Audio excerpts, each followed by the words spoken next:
출애굽기 1장 15절에서 22절까지 말씀입니다. 출애굽기 1장 15절에서 22절까지 말씀. 이집트 왕이 히브리 산파들에게 말하니 한 사람의 이름은 시프라이고 또 한 사람의 이름은 푸아인데 그가 말하기를 너희가 히브리 여인들에게 산파 일을 수행할 때 출산대 위에 있는 아이들을 살펴 아들이거든 죽이고 딸이거든 살려주라 하더라.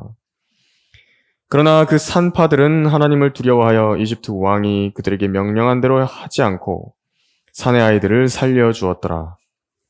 이에 이집트 왕이 그 산파들을 불러 말하기를 너희가 어찌 이같이 행하여 산의 아이들을 살려주었느냐 하니 그 산파들이 파라오에게 말하기를 히브리 여인들은 이집트 여인들과 같지 않고 건강하여 산파가 그들에게 도착하기 전에 해산하나이다 하더라. 그러므로 하나님께서 그 산파들을 선히 대하셨으며 백성들은 번성하고 매우 강성해지더라. 산파들이 하나님을 두려워하였으므로 그분께서 그들의 집안을 융성케 하셨더라. 그러나 파라오는 그의 모든 백성에게 명하여 말하기를 태어난 아들은 다 강에다 버리고 딸은 다 살려주라 하더라. 잠시 말씀 위해서 기도하도록 하겠습니다. 주님 아버지, 최상의 예배 환경을 조성해 주셔서 신실한 성도들과 함께 주님께 영과 진리로 경배드리게 하셔서 감사합니다. 참된 경배자들이 이 자리에 모여서 하나님 앞에 진심으로 돌려드리는 모든 영광과 찬양 가운데서 하나님의 이름이 영화롭게 되시기를 원합니다. 주님, 저희 귀한 성도들과 함께 오늘은 이제 출애굽기부터 이제 또 이렇게 함께 말씀을 살펴보려고 하는데 하나님께서 이 구속의 책인 출애굽기를 통하여 저희들에게 알려주시고자 하시는 그 풍성한 영적 교훈과 진리를 자신 안에 깨닫게 해 주시되 특별히 이 구속의 책인 생명의 책과도 연관하여 많은 교훈들을 오늘 이 설교를 통해서 성도들이 얻을 수 있도록 도와주시고 성도들의 마음이 이 자신이 받은 구원으로 인하여 기쁘고 또 이 설교를 통해 더더욱 그 마음이 하늘들을 향해 있을 수 있도록 복된 소망이신 우리 구주 예수 그리스도를 향해 있을 수 있도록 도와주십시오. 주님께 모든 것을 의탁드립니다. 우리 주 예수 그리스도의 이름으로 기도드렸습니다. 아멘. 오늘 오전 설교의 제목은 구속받은 자들의 책이라는 제목으로 설교하겠습니다. 구속받은 자들의 책. 오늘 이제 출애굽기 1장 15절에서 22절까지 읽었는데요. 전체적으로 1장 전체를 설교를 좀 할 것입니다. 이 출애굽기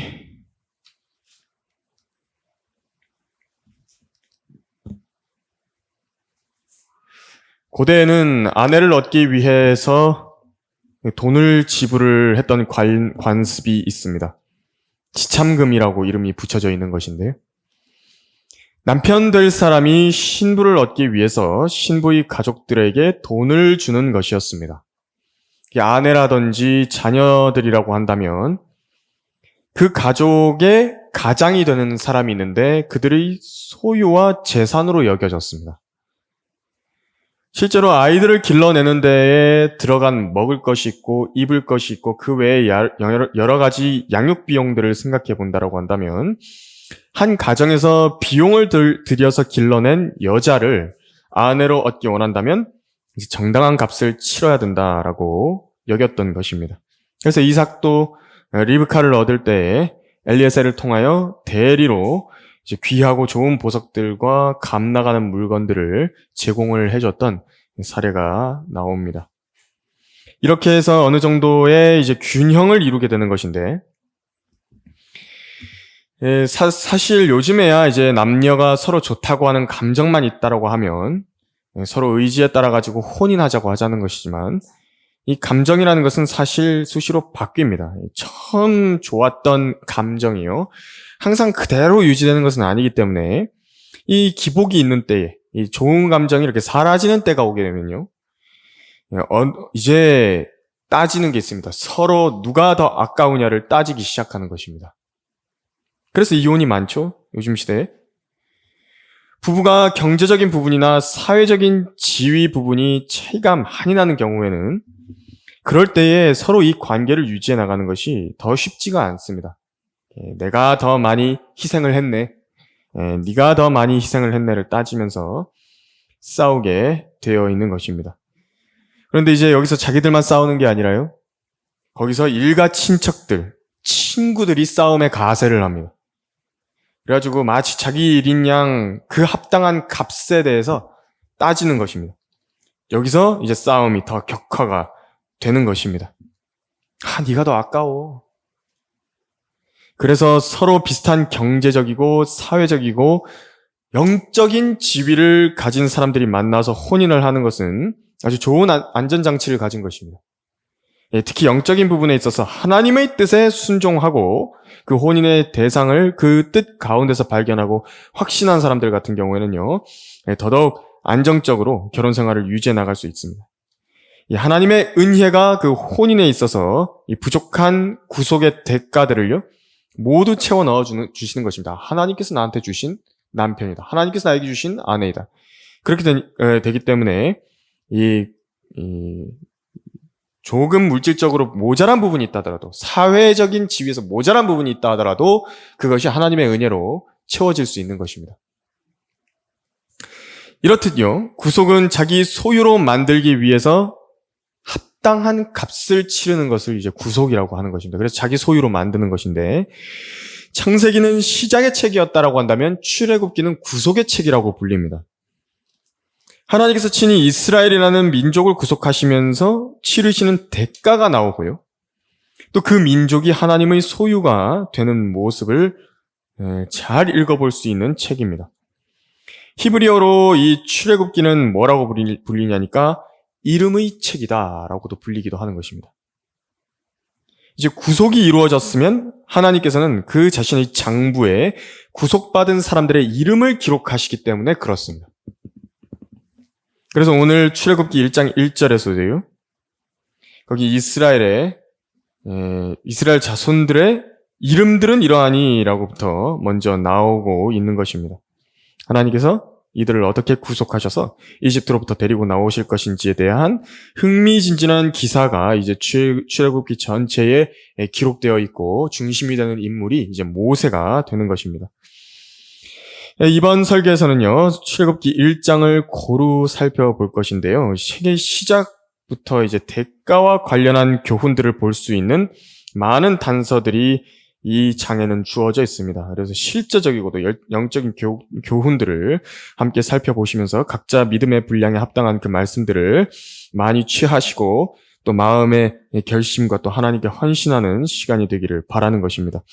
구속받은 자들의 책 첫 번째로 이 지혜가 없는 사람은요, 구속의 값을 계산할 줄 모릅니다. 7절에서 10절까지 보면요. 이스라엘 자손들은 다산하고 풍성하게 번식하며 번성하고 힘이 막강해져서 그 땅이 그들로 가득 찼더라. 그때 요셉을 모르는 새 왕이 일어나서 이집트를 다스리는데 그가 그의 백성들에게 말하기를 보라 이스라엘 자손의 백성이 우리보다 더 많고 더 강하도다. 오라 그들을 지혜롭게 다루자. 그들이 번성하면 전쟁이 일어날 때 그들도 우리의 원수들과 합세하여 우리를 대적하여 싸우고 이 땅에서 나갈까 하노라 하더라. 거기 지금 8절에 보시면 이집트에 새 왕이 일어났다라고 말했습니다. 그런데 이 자가 어떤 자인지 알 수 있습니다. 요셉을 모르는 새 왕이랍니다. 이사야 52장 4절에서는 아시리아인이다 라고도 말씀하시는데 나라를 다스린다면 누가 그 나라에 큰 공을 세웠는지 그 나라의 역사에 대해서는 좀 알아야 할 법한데요. 요셉을 모른다 그럽니다. 이스라엘 자손을 아는데 요셉을 왜 모르겠습니까? 제가 의도적으로 알려고 안 하는 것입니다. 공부 안 하는 것입니다. 요셉 덕에 지금 이집트가 존립을 한 것인데 그 대기근이 닥쳤을 때 요셉 때문에 살아난 나라인 것인데 알려고 하지 않는 것입니다. 이스라엘 자손을 알았다라고 한다면 그들이 왜 지금 이집트에 있는 것인가? 공부할 필요가 있는 것인데요. 또 이집트가 그들에게 얼마나 잘해줘야 마땅한 것인가? 알아야 되는 것인데 모르는 것입니다. 지금 이 요셉을 모르는 왕이 일어난 것입니다. 이스라엘 자손은 그 아브라함의 언약에 의해서 하나님께로부터 복을 받은 민족인데 정 이집트 땅에 머무는 것이 못마땅하다라고 여긴다면요, 잘 설득을 해서 하나님께서 약속하신 가나안 땅에 돌아가라, 그렇게 좋게 보내면 될 텐데 자기의 이제 사악한 지혜를 굴립니다. 그 지혜를 동원해서 권력으로 이들을 압제하기로 정합니다. 두려운 것입니다. 이스라엘 자손이 혹시 우리를 대적하면 어떡하냐?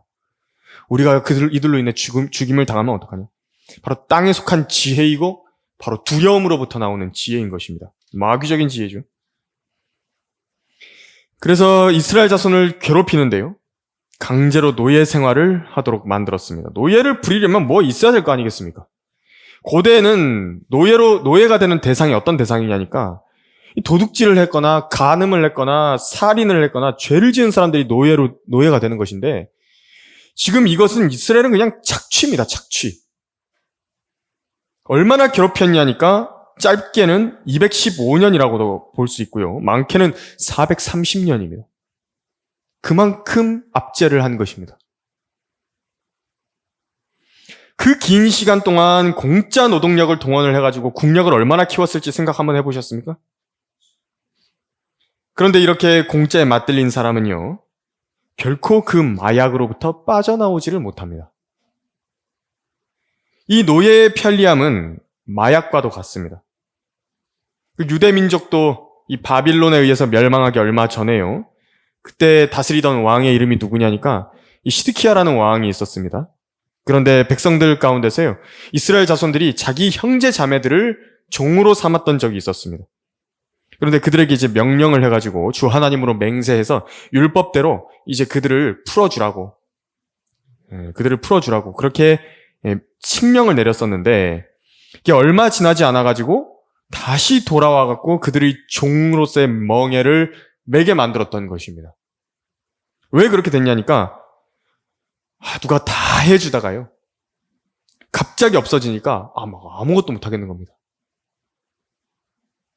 물도 떠다 줘, 밥도 해줘, 설거지 해줘, 세탁해줘, 청소해줘, 집안일 다 돌봐줘, 일도 해줘.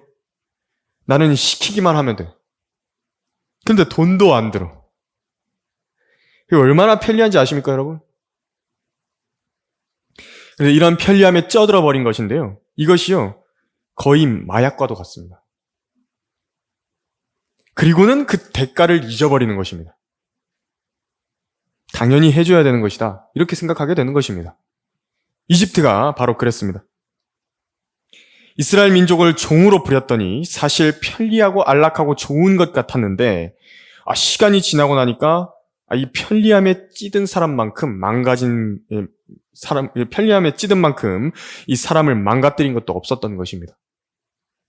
노예들이 없으니까 아무것도 못합니다. 노예를 삼았더니 자기들이 노예들의 노예가 돼버린 것입니다.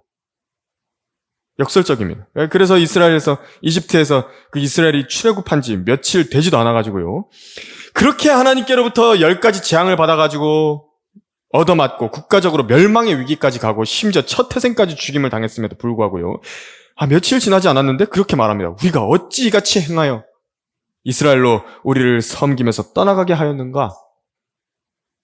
이것이 죄의 근성입니다. 죄에 쩌든 사람은요, 대가를 생각하지도 않고 계속 그 진창 속에서 즐기기만을 원하게 됩니다. 이것이 죄가 불러오는 결과입니다. 술도 그렇고요, 담배도 그렇고요, 게임 중독도 그렇고요, 마약도 마찬가지입니다. 여자에 빠져 사는 사람도 마찬가지고, 향락 속에서 하나님을 찾지 않고 자기 하고 싶은 대로, 자기 좋을 대로 사는 사람도요, 자기를 망치고 있는데 거기서 안 나옵니다. 못 나옵니다, 거기서. 죄는 이렇게 무서운 것입니다. 이 고리를 끊기 원한다라고 한다면 방법이 있는 것인데, 첫 번째로 거듭나야 되고요, 두 번째로 자신을 하나님께 드려서 우리 주 예수 그리스도의 영광을 위해서 살겠노라고 자신을 헌신하는 것 외에는 방법이 없습니다. 그분만이 더러운 불의와 죄들로부터 자신을 단절하게 만들어 주실 수 있습니다. 이것이 이루어지지 않는 모든 사람들은 자기 머리 위에 이제 그 어리석음으로 인한 진노와 대가만이 쌓이는 것입니다. 지금 이집트도 똑같은 상황입니다. 그 어리석음으로 인한 진노와 대가만이 쌓이고 있습니다. 하나님의 장부에는 이집트가 쓴 무고한 노예에 대한 대가가 쌓여가고 있었습니다. 심지어 이 무고한 아이들까지도 강에서 죽이라고 그렇게 이야기를 한 것입니다. 강에 빠뜨려 죽이라고. 이 지금 읽었던 우리 본문의 산파들한테는 거기 유대인 그 전통적으로 이렇게 아이를 임신한 다음에 낳을 때는 그렇다 그래요. 그 출산 때라는 게 있는데 이 사람들은 누워서 출산을 하는 게 아니라 앉아서 합니다. 그래서 이렇게 그 앉는 의자처럼 돼 있는데 거기 밑으로 이제 아이가 빠져나올 수 있는 이렇게 구멍이 있다고 합니다. 그래서 이제 이렇게 파여 있는 구멍이 이제 거기 앉아가지고 힘을 주게 되면 이제 아이가 이렇게 잘 나온다고 하는데요. 이제 거기서 아이를 받지 않고 그냥 떨어뜨려서 죽여버리는 것입니다. 그렇게 하라는 것입니다, 지금. 그 세상 사람들 중에서 성경을 비평하는 사람들이 있는데 그 출애굽기에서 그런 극심한 재앙으로 이집트를 치신 하나님, 여호와 하나님을 잔인한 신이다. 첫 태생을 어떻게 죽일 수가 있느냐. 또 그렇게 모독을 합니다. 하지만 이스라엘이 당한 것은 기억 안 하는 것입니다. 하나님께서는 모든 것을 기록하시고 정산하시는 분이신 것입니다. 이 자녀들한테도 반드시 가르치십시오. 세상에 공짜는 없습니다. 이 모든 것을 다 해주지 마십시오. 그것은 자녀들을 망치는 길입니다. 하나님의 결산을 가르쳐야 되는 것입니다. 하나님을 두려워함을 배우게 해야 됩니다. 편한 방구석에서요, 모든 것을 다 충족받도록 하면 안 됩니다. 이것은 돈이 많은 집안이나 적은 집안이나 마찬가지입니다. 이런 물질적인 풍요가 이루어진 시대에서는요, 그렇게 해주게 되면 자녀들을 망치게 되는 것입니다. 구속받은 자들의 책 두 번째로 하나님께서는 하나님을 두려워하는 사람들에게 복으로 대가를 갚으신다라는 것을 오늘 본문 21절에서 읽어볼 수가 있는데요. 산파들이 하나님을 두려워하였으므로 그분께서 그들의 집안을 융성케 하셨더라라고 말하고 있습니다. 이 파라오가 이스라엘 자손들을 노예로 부리는 것에서 그치지 않고 마귀적인 일을 자행하라고 명령을 한 것입니다. 기본적으로 하나님의 자녀들에게 주어지는 명령은 하늘로부터 온 권세, 곧 하나님께서 허락하신 권세자들에게 복종할 것을 가르침을 받습니다. 근데 이 정부의 권세자들이 지금 하나님의 명령과 정면으로 충돌되는 명령을 했습니다. 유대인의 아들들로 태어나는 대로 전부 다 수장시켜 죽이라는 명령인데 여러분들이라면 어떻게 하시겠습니까?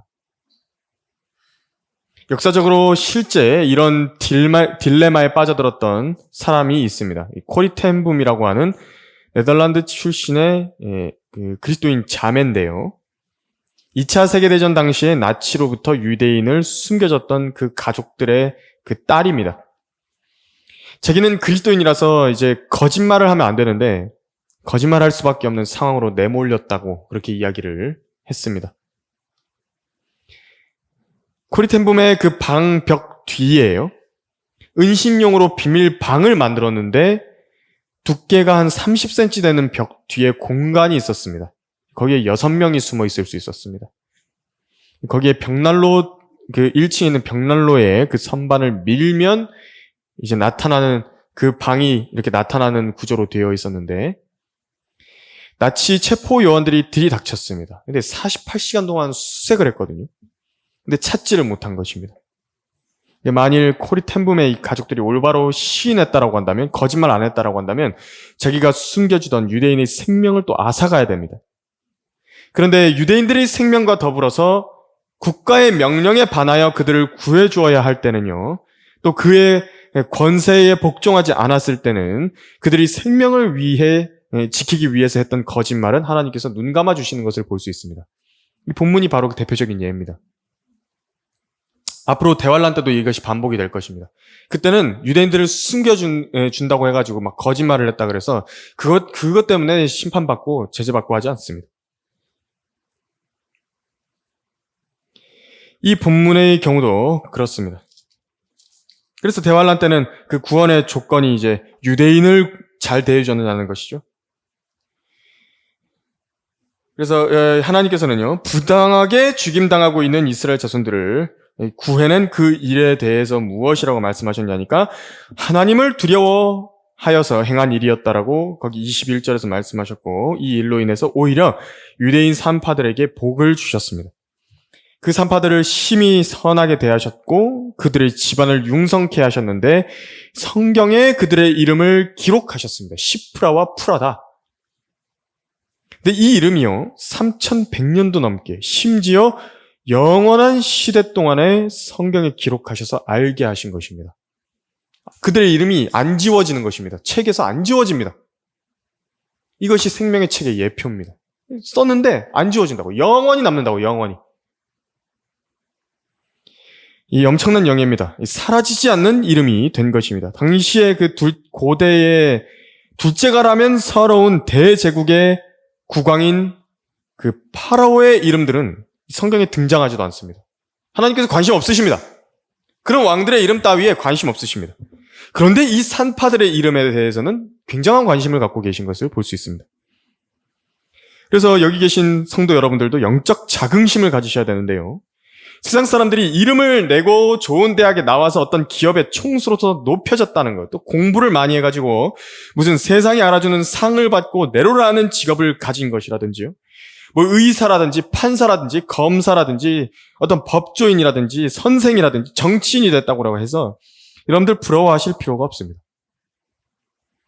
그들이 바로 지금 여러분들 옆에서 예배를 드리고 있다고 해도요, 그들 앞에서 주눅들 필요가 없습니다. 트럼프 대통령 아시죠? 미국의 트럼프 대통령? 그 사람이 지금 여러분 옆에 있다 하더라도요, 여러분들이 그 트럼프보다 성경을 더 잘 알고 있다라고 한다면 하나님께서는 여러분을 더 높이 평가하시는 것입니다. 그 사람보다요. 트럼프가 구원받은 사람인지는 이제 논란의 여지가 좀 있지만요, 구원받았다면 그리스도의 왕국의 상속자들이 될 때에 서열이 여러분이 더 높다는 겁니다. 농담 같습니까? 트럼프가 예수 그리스도를 개인적으로 증거해서 사람들을 주님께 이겨온 사례가 많을까요? 여러분들이 많을까요? 전도지 한 장이라도 누가 더 많이 다른 사람들에게 나누어졌을까요? 트럼프입니까? 여러분입니까? 그분의 이름을 위해서 누가 더 고난을 당했죠? 누가 그분의 이름을 위해서 수고하고 더 열렬히 그분을 섬겼습니까? 세상에서 이름 내느라고 자기 세상에서 사업 일구느라 바빠가지고 주님은 거들떠보지도 못한 그런 사람이겠습니까? 아니면 이단 스토리 들어가면서 열심히 복음 전하고 우리 구주 예수님께로 사람들을 이겨오고 진리의 말씀을 알려주어서 앞 못 보는 사람들, 영적으로 완전히 소경이 돼버리고 자기가 죽어서 어디로 가는지도 모르고 자기가 구원 받았는지, 구원이 영원히 보장되는지, 그리스도인으로서 어떻게 살아야 되는지 그것도 모르는 사람들에게 성경을 알려주고 그렇게 성경대로 믿고 실행하는 사람들이 되도록 하는, 그 사람들이 주님을 더 열렬히 섬기고 있는 것이겠습니까? 트럼프겠습니까? 여러분들이겠습니까? 만일 우리가 그런 세상 사람들 앞에서, 세상에 매몰되어 사는 사람들 앞에서 주눅이 든다라고 한다면 스스로 하나님의 말씀의 약속과 소망을 허물어버리는 사람들이 되는 것입니다. 이 성경은 말씀하시기를 만일 누구라도 하나님을 사랑한다면 그는 그분께 알려진 사람이라 고린도전서 8장 3절에서 말씀하신 것입니다. 사랑을 무엇으로 하는 것이죠? 사랑이라는 것은 말로만 하는 것이 사랑이 아닙니다. 실제적으로 내가 그분을 위해서 뭘 했냐? 나의 몸과 시간이 첫째로 드린 것인데 그것을 어떻게 내가 드려서 나의 사랑을 보여드렸느냐? 그것으로 판단을 받게 되는 것입니다. 하나님께 알려지고 또 하나님께 인정을 받았다라고 한다면 그것이 바로 우리의 영적 자신감이 되는 것입니다. 이 시프라와 푸라처럼 우리의 영적 자신감은 바로 주님을 위해서 행한, 주님의 명령대로 행한 그 일들이 되는 것입니다. 구속받은 자들의 책 세 번째로요, 구속의 책의 이름이 기록되려면 그 대가가 필요하다는 것을 우리는 알고 있습니다. 이 하나님께서 성경을 기록하실 때 사람들의 그 이름들을 많이 기록을 하셨습니다. 상당히 많이 기록을 하신 것을 여러분들도 다 알고 계실 것입니다. 그래서 이 성도들이 가장 성경을 읽을 때 읽기 싫어하는 구간들에 대해서 좀 이야기해보자면 그것이 바로 사람들과 이 지명이 나오는 부분들일 것입니다. 하지만 하나님께서요, 사람들의 이름에 얼마나 관심을 갖고 계신지요. 이 이름들의 분량을 다 더해보면 얼마나 나오냐니까 세상을 창조하신 기사에 해당하는 구절보다도 몇 배나 많은 분량을 기록하신 것을 알 수가 있습니다. 하나님께서는 세상의 창조보다도 사람들의 이름에 더 많은 관심을 가지고 있으신 것입니다. 그래서 어릴 때는요, 사랑이라는 것도 사실은 되게 이기적입니다. 내가 이제 사랑을 받으려고 그러고요. 내가 관심을 갖고 있는 것에 사실 초점을 맞춰서 계속해서 하나님을 알려고 해나가죠. 사실은 이제 성장해 나가면 점점 그게 역전이 됩니다. 바뀝니다. 하나님께서 뭘 관심을 갖고 계신 것인가. 성경을 읽을 때도 그 관점이 계속 바뀝니다. 하나님께서 많이 말씀하시고 좋아하시는 것이 무엇인가? 하나님께서 관심을 가지고 계신 것이 무엇인가? 그 부분에 오히려 더 초점을 맞춰가게 되는 것입니다. 그래서 이름이 쓰여져 있는 그런 목록, 그것이 특히요, 나랑 관련이 있을 때는 더 많은 관심을 기울이게 되는 것이 사실입니다. 이름이 확 쓰여 있는 그 목록들에 대해서 관심을 가지고 있는 것입니다. 회사에서 매 분기마다 나오는 인사 발령 예정 목록, 그것이 딱 공지가 되면요, 먼저 이메일을 그것부터 다 열어본다고. 다 그것에 관심을 가지고 보는 것입니다. 그래서 이번 분기에는 누가 승진을 하는 것인가? 인사이동은 어떻게 되는 것인가? 누가 어떤 팀으로 가는 것인가? 또 우수 사원의 이름으로 누가 올라가 있는 것인가? 아주 회사 초유의 관심사가 됩니다. 학교에서도 이제 반 배정을 하기 위해서 학년이 바뀔 때에 이제 목록을 작성해가지고 이 게시판에다가 딱 붙여두면요, 자기와 같은 반 사람이 된 게 누구인가 막 살펴보기 위해서 그 앞으로 가가지고요, 나랑 친한 친구들이 같은 반인지 아닌지 막 살펴보고 옵니다. 유심하게 찾아봅니다. 또 자기가 짝사랑하던 여자아이가 그 반에, 내가 앞으로 될 반에 소속이 돼 있는가 아닌가 유심히 살펴보기도 하는 것입니다. 그리고 자신이 막 피하고 싶은 사람들 있죠? 막 학급 생활을 같이 하고 싶지 않은 그런 아이들의 이름은 어디에 가 있는 것인가 막 살펴보는 것입니다.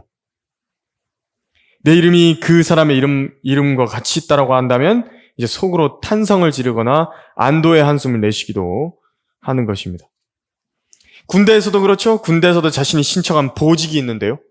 그런데 좋다고 소문난 그런 보직들, 특히 이 운전병 같은 것들에 대해서는 지원자가 많아가지고 관심이 많습니다. 이름이 막 이렇게 쓰여 있으면요, 막 너도 나도 가가지고 막 거기다가 막 고개를 막 쳐박고 있는 것입니다. 추첨을 해가지고 뽑아서 이제 보여주는 것인데 그 목록에 이름이 있으면 이제 그렇게 부러움이 되는 사람들도 없습니다. 그래서 군대에 연줄이 있는 사람들이나 그곳에 먼저 이름이 탁 올라가기도 하는 것입니다. 대가가 있죠? 내 이름이 거기에 올라가 있다라면 정말 좋을 텐데 라고 이제 속으로 생각할 만한 여러 가지 이제 목록들도 있고 책들이 더 많이 있겠지만 이스라엘 민족에게는 특별히 이 책에 그 이름들이 올라가 있는 것이 자기들의 영광입니다. 성경에 자기 이름이 한번 등장해 있다. 아주 영광이고 영예인 것입니다. 그래서 이스라엘의 그 12아들들에 속한 자기 족장들의 이름을 거기에서 이제 발견을 할 때 하나님께서 친히 이집트로부터 그들을 구속하셔서 얻어내신 민족인 것인데 자기 이름을 이 책에 발견하면서 내가 바로 그 후대라고, 내가 거기에 그 어디 지파에 속해 있고 누구의 그 후대에 속해 있는 사람이라고 그렇게 이야기를 하는 것이 자기들의 자긍심인 것입니다. 하나님께서는 이스라엘 민족의 그 이름을 바로 그 구속의 책인 출애굽기에 쓰시기 위해서 어떻게 하셨냐니까 출애굽기에 그 이름을 쓰시려고 자기의 표심팔과 그 능력을 통해서 이집트의 값을 지불하신 것입니다. 친히 복수하셨고요. 또 동물의 피를 통해서 이제 그들과의 언약을 정하셔서 그들이 자기 것이 되게 하셔서 거기다가 기록을 하신 것입니다. 이집트 땅에 있는 모든 첫 태생을 치시면서 거기서 어린 양의 피를 이 문지방에 발라놓았던 그 이들은 구원을 받게 하셨고 이것이 기념이 되어서 이집트로부터의 구속을 기념하는 명절인 유월절이 대대로 지금까지도 이스라엘에게 지켜지고 있는 것입니다. 그러나 이제 이스라엘 민족 말고 하나님의 아들들인 하나님의 교회 역시도요, 그 이름이 우리의 구주의 손안에 있는 그 생명의 책에 이름들이 일일이 기록되어 있다는 것을 우리는 잘 알고 있습니다. 바로 어린 양의 생명의 책이라고 불리는 곳입니다. 예수님께서 말씀하시기를 그러나 문으로 들어가는 이는 양의 목자라. 그에게 문지기가 문을 열면 양들은 그의 음성을 듣나니 그러면 그는 자기 자신의 양들의 이름을 불러서 이끌어내느니라. 그가 자기 양들을 이끌어낸 후 양떼 앞에서 걸어가면 양들이 그를 따라가나니 이는 양들이 그의 음성을 알기 때문이라. 요한복음 10장 2절에서 4절까지 말씀하셨습니다. 그러니까 예수님께서는요, 자신한테 개인적으로 구원을 의탁드린 사람의 이름은 다 기억하시는 것입니다. 그분의 양이 되는 것입니다. 그분께서는 우리 개개인의 이름들을 알고 계십니다. 우리는 분명히 한국 사람인데도요, 우리 이름을 아시고 자기 생명의 책에 그 이름들을 기록해 주셨습니다. 그러니까 미리 확인하고 싶으십니까? 걱정하지 마십시오. 우리는 지금 믿음의 눈으로 볼 수 있는 것인데요, 그분께서 약속하신 것입니다. 내 양들은 내 음성을 알고 들으며 나는 그들을 알고 그들은 나를 따르느니라. 내가 그들에게 영생을 주노니 그들은 영원히 멸망하지 않을 것이며 또 아무도 나의 손에서 그들을 빼앗지 못할 것이니라.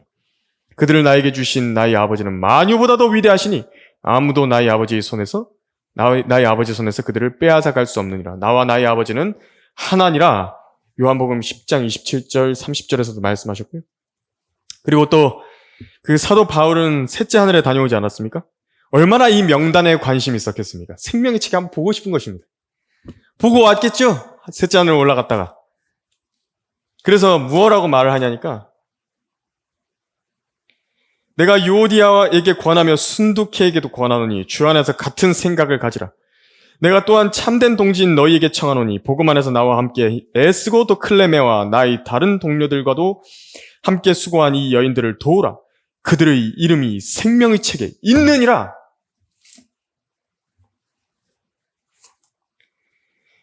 죄 중에 억눌려서 죽음의 두려움 가운데 있을 때에, 바로 지옥의 저주 아래 있을 때에 구주 예수 그리스도께서 우리의 이름을 불러주셨던 것입니다. 그분이 바로 여기에 이름이 기록되기 위해서 지불되어야 했던 그 대가를 예수 그리스도께서 대신 지불을 하셔서 기록을 해주셨던 것입니다. 그 구속의 대가가 자기 몸값으로 이루어 놓으셨던 것입니다. 그래서 생명의 책에 그 이름이 기록되는 것은 너무도 비싼 값을 치르고 이름을 써넣어야 되기 때문에 아무도 할 수 없는 바로 그 일을 위해 예수님께서 대신 그 대가를 치러주셨던 것입니다. 예수님께서 말씀하시기를 뭐라고 말씀하셨냐니까, 그러나 영들이 너희에게 복종하는 이것으로 기뻐하지 말고 오히려 너희 이름이 하늘에 기록된 것으로 기뻐하라고 하시더라. 누가복음 10장 6절에서 말씀하셨습니다. 그러니까 지금 무엇입니까? 영들이 복종한다는 게 무슨 말입니까?